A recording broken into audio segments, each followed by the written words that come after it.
Religion and public life.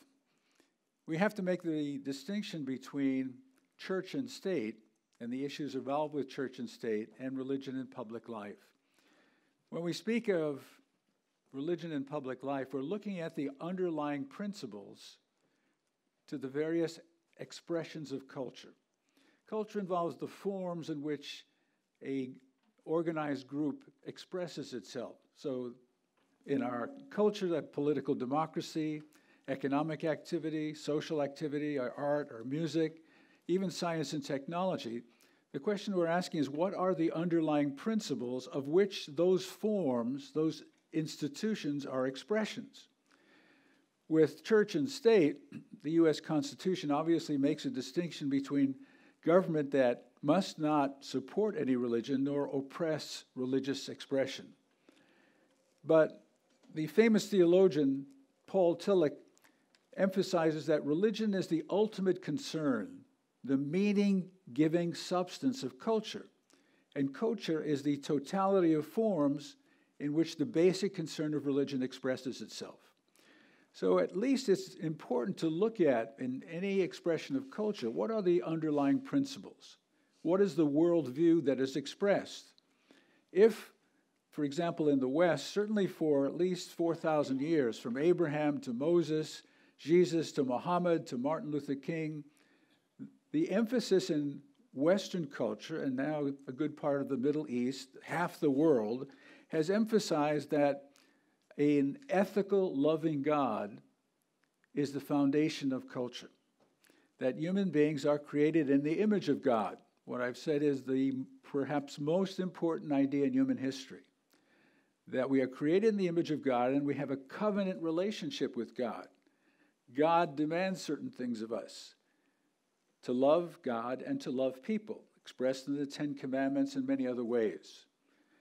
The covenant relationship means we are bound up in relationship, just like we're bound up in the environment. Several days ago, I usually do mindful meditation before my prayers. And mindful meditation emphasizes looking at the breath, focusing on your breath. And in focusing on my breath with my eyes closed, I realized that the trees were breathing and other people were breathing, and actually the whole universe was breathing in and out with me. And I felt that connectedness and a responsibility to breathe in and out clean air. Just like in this room, we are all breathing in and breathing out. We couldn't be more connected than with the breath of life itself. And with a holy breath, what in Hebrew is called the Shekhinah, the Holy Spirit in Christianity. We are bound together in relationship. If we pollute our air, we become polluted. If we act in such a way where we ignore each other, we're polluted spiritually or morally. So the emphasis, again, is that we have this very precious relationship with God to build a world that reflects God, reflects our best image, the loving, ethical God reflected in human behavior as love and ethics. Now, today it happens to be the Sabbath for Jewish people. Rabbi Abraham Joshua Heschel emphasizes that the Sabbath symbolizes an ideal world, that everything you do on the Sabbath, the care for other people, the respect for things and objects, not to use them, not to seek only pleasure from them, but to realize everything is very special, everything is very holy. And in holy days, holidays, whether it be the Sunday Sabbath or the Saturday Sabbath, the sense is that we have realized that ideal of God's creation, at least in that day. Now, I was involved with building a religious community, of which I'm still a part. And in that religious community, we all acted as if we were God's representatives to each other. That we would love each other with all our heart, all our strength, all our soul, every other person in this community, and hopefully in the larger community. We took that seriously. It was a religious discipline to love the world as God loved the world and to love other people. It was an exciting experience building that loving community because we felt every day, I am God's representative. In fact, I'm God's friend. In the Bible, it says that Abraham is God's friend. How do you be a friend to someone else? you seek the good from the other. You seek to care for the other and drawing out the good. So everyone, imagine the spirit and the power when you have a fairly large number of people looking to act godly every day. Of course, we all have shortcomings, but religion has that power of transformation. If we act with the fundamental principles of our life, the godly love, that we are God's people, that we are bound together in relationship, that we ignore each other at our peril, that we ignore God at our peril, if we have some other sound principles, what are they? The principles of pleasure, the principles of use. In the world, friendship is often based on use or pleasure rather than the good of the other. If you have true friends, they seek your well-being. They're not seeking just to get pleasure from you. Pleasure is a spin-off of seeking the good from the other. So all religious communities, if you think of even in 1620, the Puritans coming on the Mayflower, they signed a compact that they would love each other. They wanted to build a city on a hill. It seems crazy. They wanted to build an ideal world. Of course, we knew all the shortcomings of the Puritans and how they treated others, but that was their belief. Let's work together. Let's take seriously the 4,000 years of religious history and try to actually live it. So those were the fundamental principles that often religious revivals come back to. The several great awakenings in American culture have been based on the idea, let's see if we can really do it. In fact, American history is almost like a forgetting process and a remembering process. Every once in a while, there's a religious revival, and people realize, hey, we're supposed to love each other. We're supposed to build a world that is the foundation of God's ideal. And then we forget it. Then we often become, there's a sense that the loving, ethical God of Judeo-Christianity is the standard by which things can be evaluated. Is our economic system concerned with the poor? What in Catholic theology is the preferential option for the poor. Are we concerned that 25% of our children in America are living in homes of poverty? That they're not receiving adequate calories and food? Is that a central concern? If there are children, it's interesting, in driving home, I pass a sign where it says, drive as if your children lived here. We have to act as if our children lived here. We have to nourish those who are hungry. In a religious community such as ours, right now, the people in the Philippines are going through a horrible tragedy, and we're trying to help them in any way. Immediately, we mobilize our community. Everybody is looking to contribute in some way, money or objects, to help the Philippine people. Where does that motivation come from? There are over 300 million people in the United States, and every day, hundreds of millions of acts of kindness, courtesy, and goodness are done. And there are some acts that are not so good. Where do we have, whenever there's an emergency, whenever there's someone hurting, we immediately respond. Someone in our community, a child is going through an operation. Immediately, the community starts praying for the well-being of that child. Religion, at its best, reflects that ethical God that is meant to be embodied in us, in people. And if we take that seriously, of course, there's a spirit, whether it be the spirit of beautiful music that's made or the spirit of a beautiful life. We are meant to be godly people. There are other options. We can be people who live in an absurd world and try to create worlds of our own that often are absurd or empty or seeking just pleasure. Our culture has often become, with the youngest children, eroticized. In the New York Times yesterday, a ring was broken up of 400 children who are being exploited, sexual exploitation. What's the foundation of those principles? Obviously, religion demands high ideals, a godly ideal. But that's the challenge. That's why religion is always a discipline. It has to be worked at every moment, every day, in prayer and study and service. That's the religious life. That's the foundation of what we believe to be public policy. Now, in the sectors of our culture, private, public, independent sectors, each sector of the culture is meant to reflect those ideals. So if we're having a little trouble moving,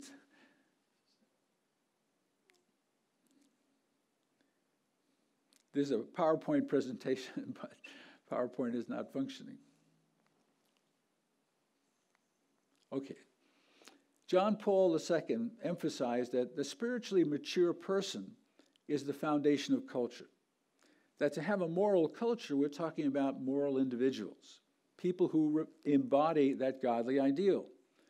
The hope of culture, when we talk about religion and public policy, is not a simple one-to-one relationship that religious ideas, moral ideals, can be implemented exactly in terms of public policy. Public policy involves a reflection of purpose and value. The religious element of public policy are the foundation principles, but those have to be expressed with caution, with prudence, with a sense of understanding that the world is complex. But we have to be in touch with those principles. So ideally, all cultural forms should express the dignity of the person, healthy families, and communities of friendship and love. The ideal of the religious life as a foundation for public policy is that we are people who seek to be genuine friends and build a society of friendship and love. The concern, again, is with first principles, purpose and value. So the challenge, not only locally within our local community, but within our global community, is to build a global culture of justice and love. Writers like Karen Armstrong, who's initiated a compassion compact, where many religious leaders now are signing on to the central purpose of major religions, compassion. To establish that ideal is, again, getting back to those first principles. So often people are accuse American culture of being too secular. Certainly many of the Islamic radicals who seek to build a culture built around one point of view, one religious idea, accuse us as being very secular. Well, of course we have a secular culture in many ways, in that we are working in the world. But the religious principles are such that they also demand plurality. One size doesn't fit all. One of the things we can celebrate about American culture is the diversity and the plurality of cultural expression.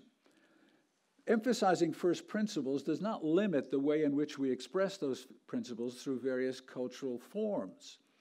In cultures that emphasize just one way, often what they're focusing on is a particular moment in time of a particular religious tradition, rather than recognizing that principles allow us to have a living relationship with the living God, that we are people who have to be creative in expressing those ethical, moral, and compassionate norms in every period of human development.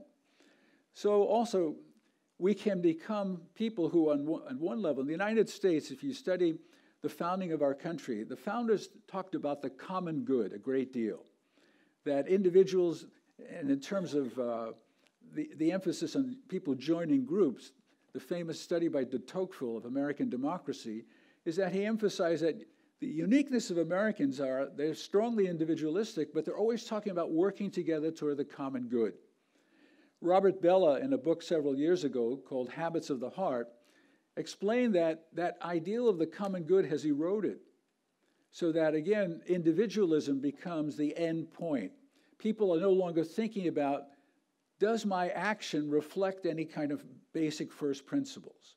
But rather, we're operating almost on a level of awareness. We're only thinking about our behavior rather than the basis of behavior itself. So even though individuals can talk about in totalitarian societies that between the government and the individual, religion is often removed. So in communism and Nazism, fascism, those isms remove religion because the first principles become the state, the government itself, rather than some larger transcendent ideal. So in those cultures, literally, there are no intermediary groups. Religion is removed, so are mostly media, social groups where people can get together, talk about ideals. those things are removed so that the state and the individual, there's a gap so that literally the state becomes the God. And as we've seen the results of that, it wasn't religion that's caused the tragedies in the 20th century. It was the groups that I've mentioned are unreligious, irreligious groups that have caused the death of 70 or 100 million people. The challenge, however, is that even if we live in a democratic society as we do, we're not so much controlled by a government or living by the government, but what great religious teachers like the popes have emphasized is that consumerism becomes our God. So that literally we are obsessed and motivated and driven by a desire for things.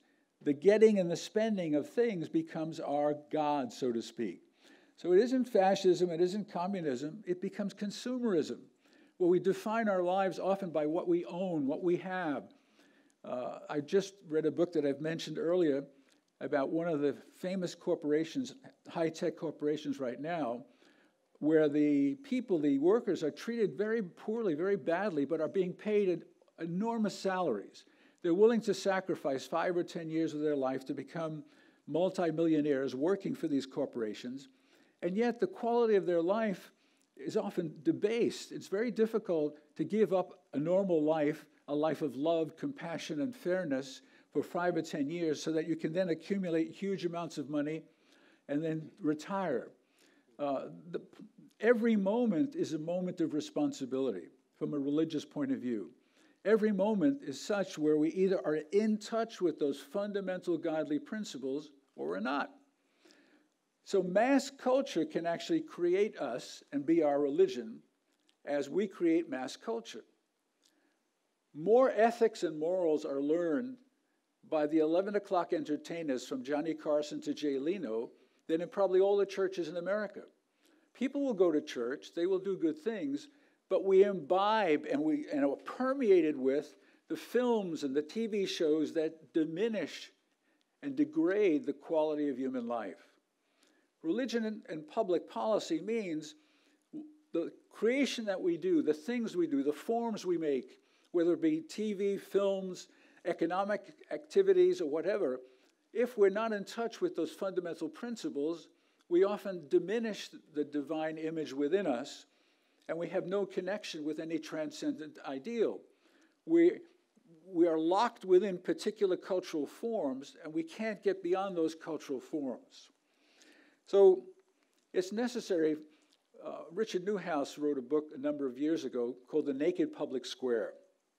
And his emphasis was that the role of religion has been removed from American culture so that it no longer gives moral definition and direction to American policy.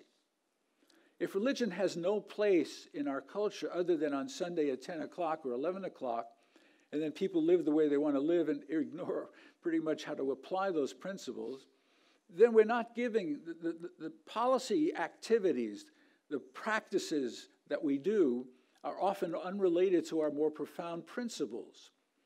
Consequently, we lose moral direction. And the naked public square means that in our public life, there's no connectedness to those fundamental principles. So we need to stand not naked before the public square, or before the powerful state or before our consumer ideals.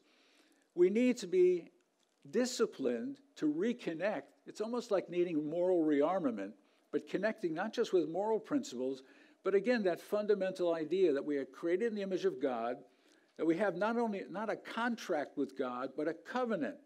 The same thing, the covenant demands relationship with other people. So my wife's phone malfunctioned. I went to the store and the warranty was still good. They had to exchange the phone with a phone that was not new, but they said it was almost like new, but it worked. That's different than our relationship with each other. When we have breakdown with another person, we have to call upon the fundamental religious principles, forgiveness, compassion, love. Those ideals are very different than the contractual relations in economic activity, political activity, and so forth. So without the religious discipline, often self-interest and individuality permeate human life, and they reign above the public good. So many books have come out about narcissism, the human being as a narcissistic. In the last 100 years, ever since the Enlightenment, actually, the 18th century, we've made reason our God, and pretending that reason will build a good society, a new person in a new world, and using what has been political ideology in China or in Russia, the idea of reason, unfortunately, has undermined the very basis of compassion and has undermined the basis of the friendship and love that should make for a human community. So if you look again at the best of what's unification ideals of public policy, it involves collaboration with many, many groups that share those common principles. If you look at what many people point to as the most important person in the 20th century in American history, Martin Luther King.